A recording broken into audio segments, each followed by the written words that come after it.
little time left. This is why we need a lot of discipline. First, to give you the comment of the final declaration that will be handed over you by the white shirts. I don't see white shirts. Are they coming? Are coming. And to thank participants because the 2.5 days we spent together were, which clearly were quite good, I mean, it wasn't done by just like, sort of come out of the blue. Hundreds of people worked like mad. I've been working like mad for like 3 months, 4 months. And with my two colleagues, well, we all president, we all president of something. It's the Mexican army.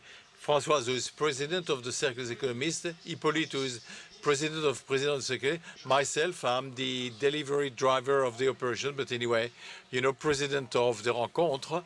But the three of us, we have to tell you what happened and what will happen. You remember that 2.5 days ago, we had a sunny day, it was a sunny day, and we said, okay, our objective is to make sure that in the coming year, the 10 key questions we've asked, the 10 interrogations, the 10 territories we will explore, will be made mandatory to the future presidential election candidates. Usually, we come up with declarations, and everybody's happy. The declarations, please those who wrote them, and the friends, family, a couple of close friends, everybody, nobody gives a damn. Besides those people, could you stop now? It's annoying now. Stop now. Stop. Okay, do the way you do. Okay, distribute the document, but without moving.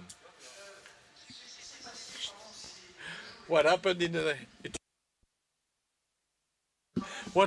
last 2.5 days and the previous work we did, which was exceptional, is that the 2.5 days have led to reflections,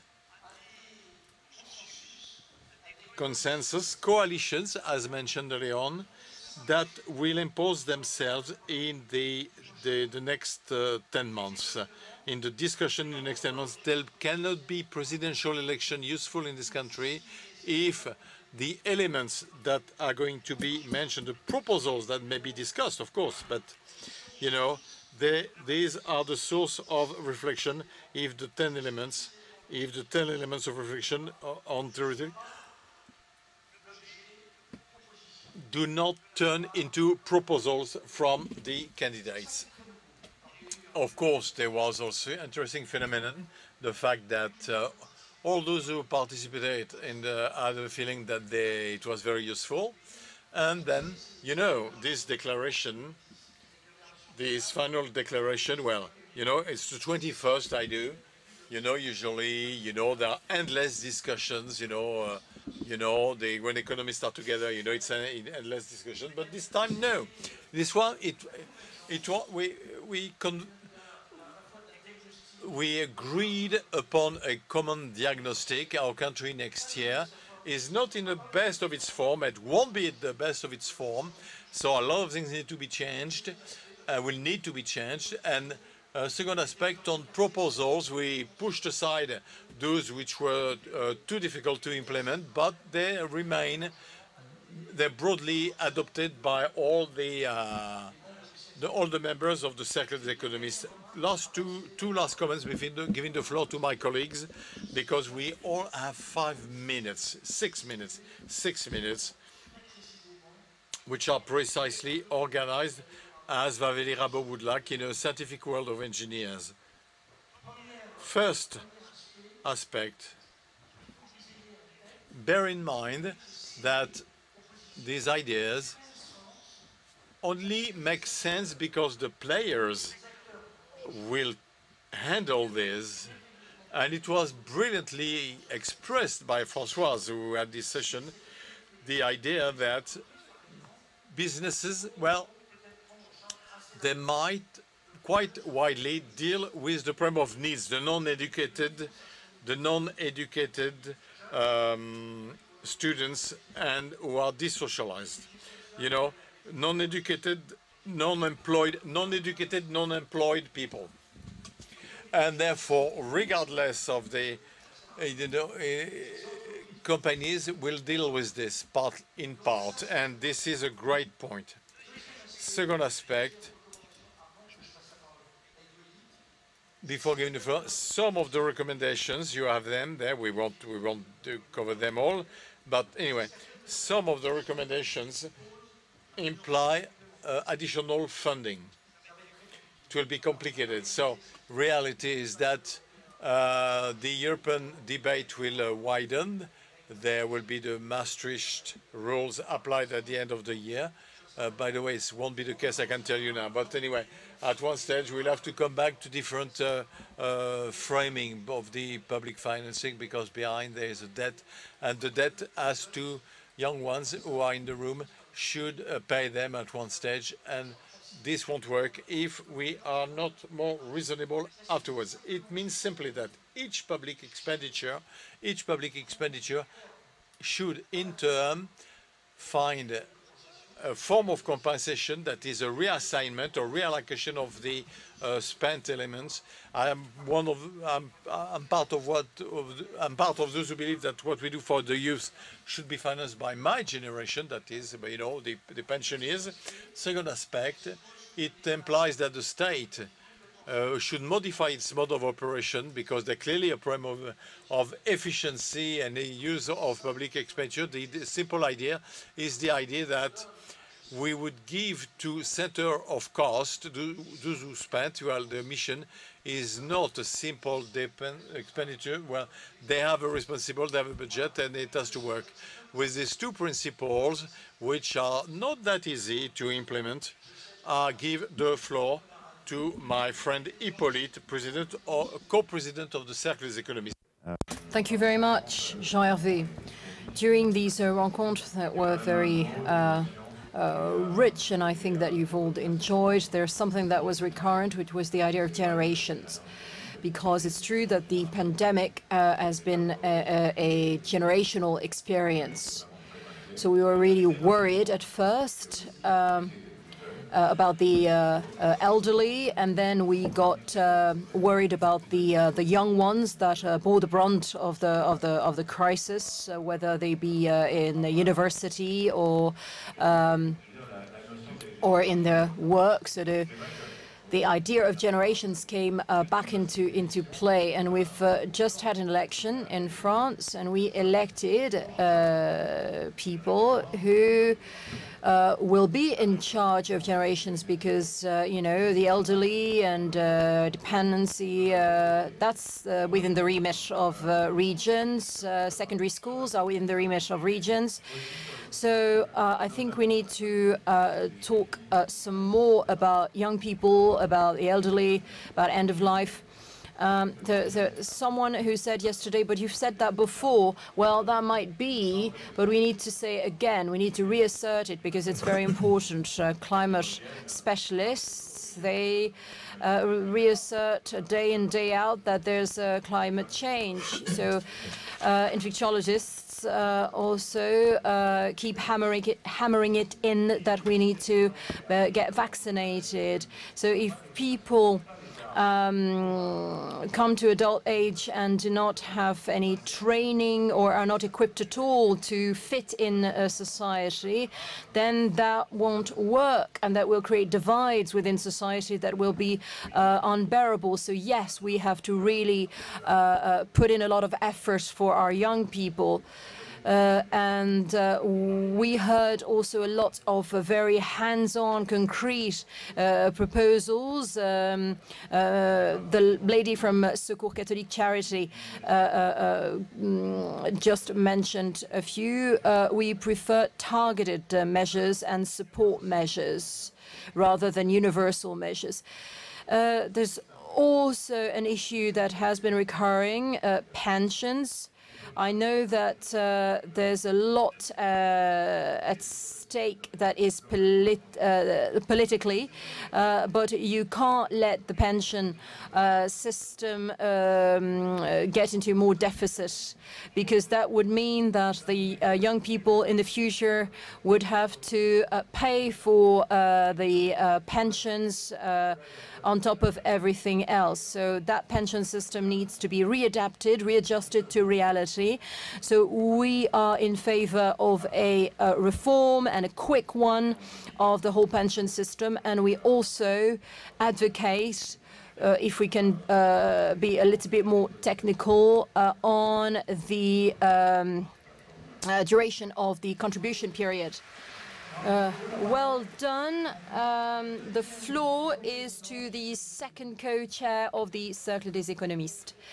Thank you, Jean-Hervé. Well, faced with the divides that we mentioned before, divides between different areas, but we need to reindustrialize France. That was the red thread. But reindustrialize the right manner, factoring in research findings and a disruptive innovation, and being very vigilant when it comes to digital, and look at all the questions that we'll have to face up to in the future. So what does it mean concretely? We have to increase research budget and to push for more innovative disruptions. We need to really be able to vie with our neighboring countries. It's absolutely essential. 3% of GDP for research budget is definitely within reach. Call upon agencies, more agencies, or agents that make the best possible use of resources. That is to enable disruptive innovation, but that disruptive innovation, that reindustrialization, needs to be a green one. That goes part and parcel with the recovery plan, but I think it's important to say it again. You have in our final statement a number of proposals that we've discussed at long length. It's about the economy, it's about intergenerational solidarity, it's about the enlargement of the European market, CO2 emission quotas, and other important proposals. Thirdly, reindustrializing, factoring in the environment, and of course factoring in digital technology and digital transformation. That's a given. Every day we hear about cybersecurity or cyber attacks. We need to ramp up our competences. We need to cooperate on an international scale, probably holding an international annual conference to put this on the table, because we are not protected from a potential cyber pandemic. Right, I'll wrap up. So I'm sure you'll read closely our final statement with this very clear and catchy title, 10 requirements for the presidential elections. So we're all on the same page. The key problem is that of skills, of qualifications. That is what explains the fact that there are so many vacancies, job vacancies. People can't be found to fill these vacancies. So we need to really do our utmost on primary schools to transfer part of the public money from secondary schools to primary schools, because that's where inequalities actually emerge.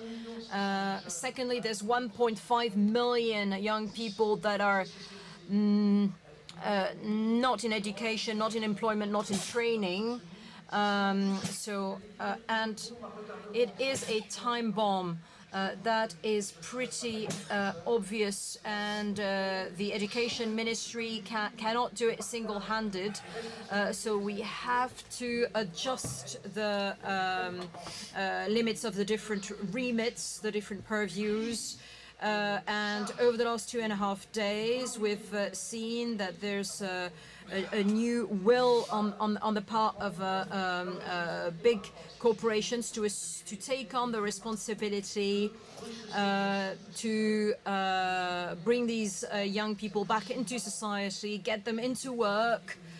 So it is, of course, it does impact our economic growth and activity, but also the future of our society. So do read it. Since we have very little time, I just had the SNCF, and they've agreed to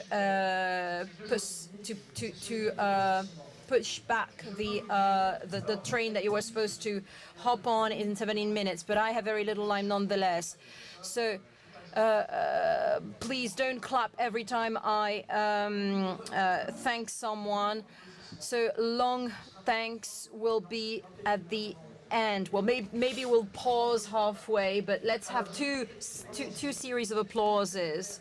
So it's incredible what's happened over the last 2.5 days. So I'd like to say that all of this would not have been made possible without the 106 partners. Those are people who not only finance us, but, you know, we are not in charge of the event organization. What we want is to really feed into the conversation for the election, the presidential elections.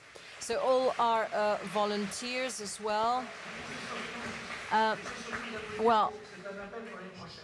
Actually, I just want to make sure that they show up next year as well. Of course, I want to thank you.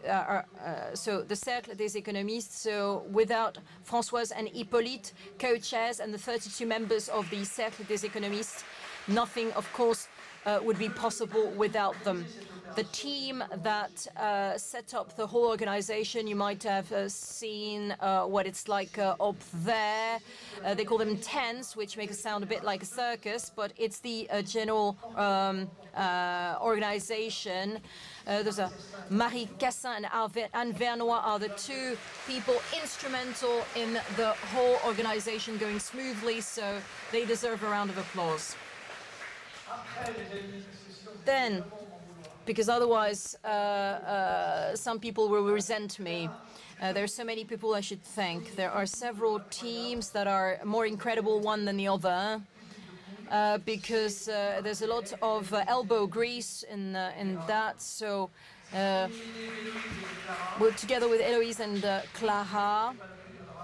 Well, okay, go ahead. You can give them a round of applause.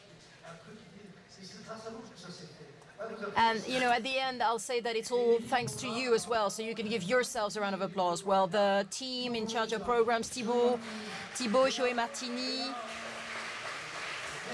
Léa Frisch, Clément Lebourg, with Anne-Sophie, partners, people in charge of putting together the program, so they've the production and event organizing team. I almost forgot to thank them last time. So Laure, of course, Alexandra. Thanks to them, you were fed, you had accommodation, you had love. Well, I don't know about love, says the speaker, but Nicole Bordet. Well done, Catherine Bidonzuc, who comes every year. She comes with a pale face, and 2.5 days later, she usually has a nice tan. Well, or rather, she doesn't because she's worked so much. Communications team, just outstanding. And that's only the beginning. Anaïs Paccard, Alban Schneider, Thibaut Mongis, with the help of Camille, Lucie, Ronan, and Ségolène. And of course, you noticed that there's a few elders, so slightly older one, but you've seen a lot of young people. So with the Sophie Parizel, Léa Levandelim. So all the navy blue polo shirts.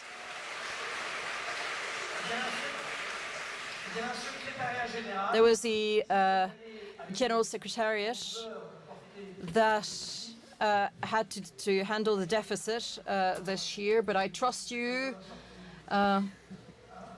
You know, well, we'll hand a hat to you for a few coins.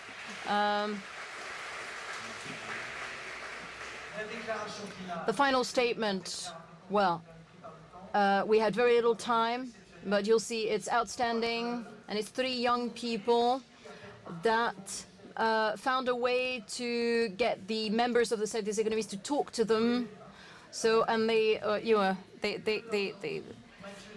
Théodore Gentil, Mathieu Noguès, and Léa Koenig, they were very determined and brave.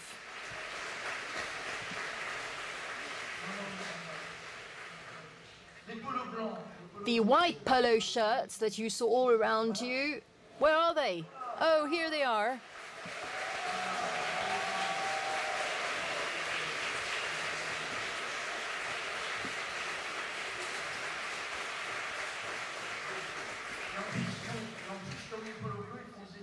And you know, they're all students, all the young people in the white polo shirts and the navy blue polo shirts.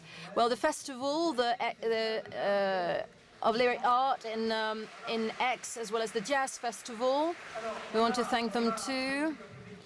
We have also a team under the auspices of the prefect and deputy prefect. Jean-Louis is a great guy. The police force, I'm going to cast a very tender look to them because they look like, you know, they're really serious and a bit strict, but actually they protect us with a smile, and they're very good to us and all the municipal services.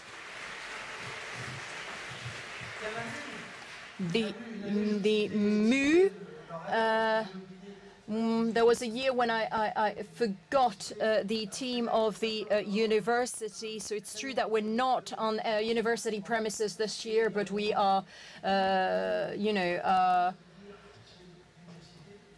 so AMU, AMU is the Aix-Marseille University, so we've done all of this in close cooperation with them.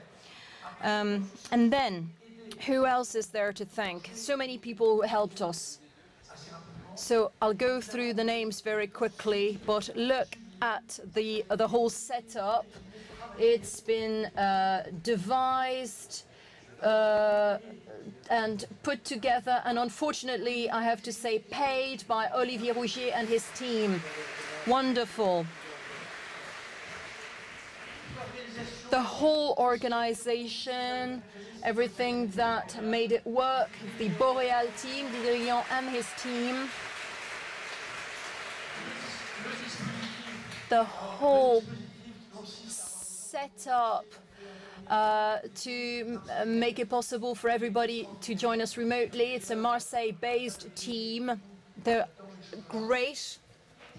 And I'm still expecting my chocolates. It's the Entra production team, Denis Roussel and his team, who made all the Zoom video conference possible. Aviso.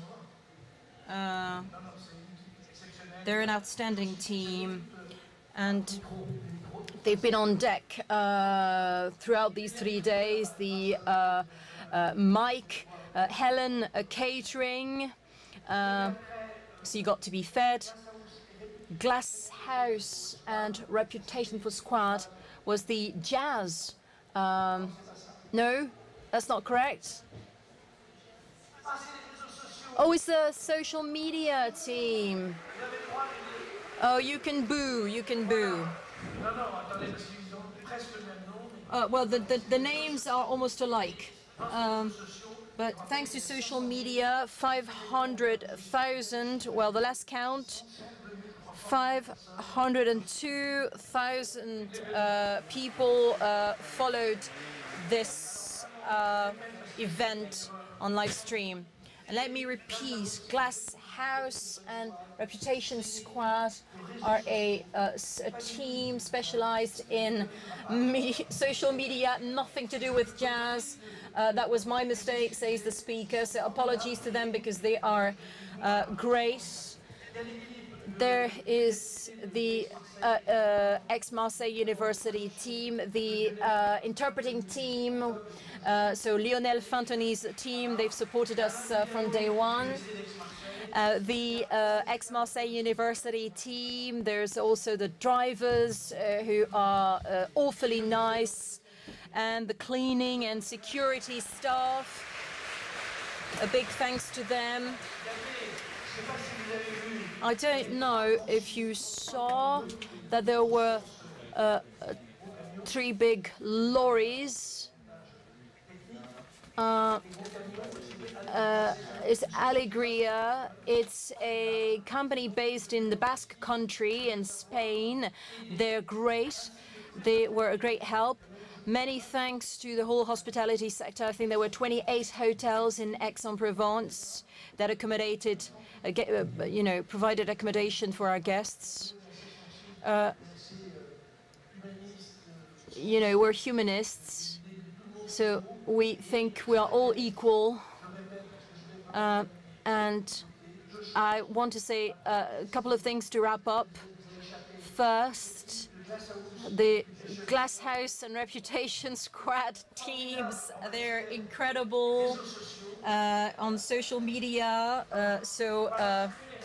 Can you give them another round of applause so that it's absolutely clear the outstanding job they did?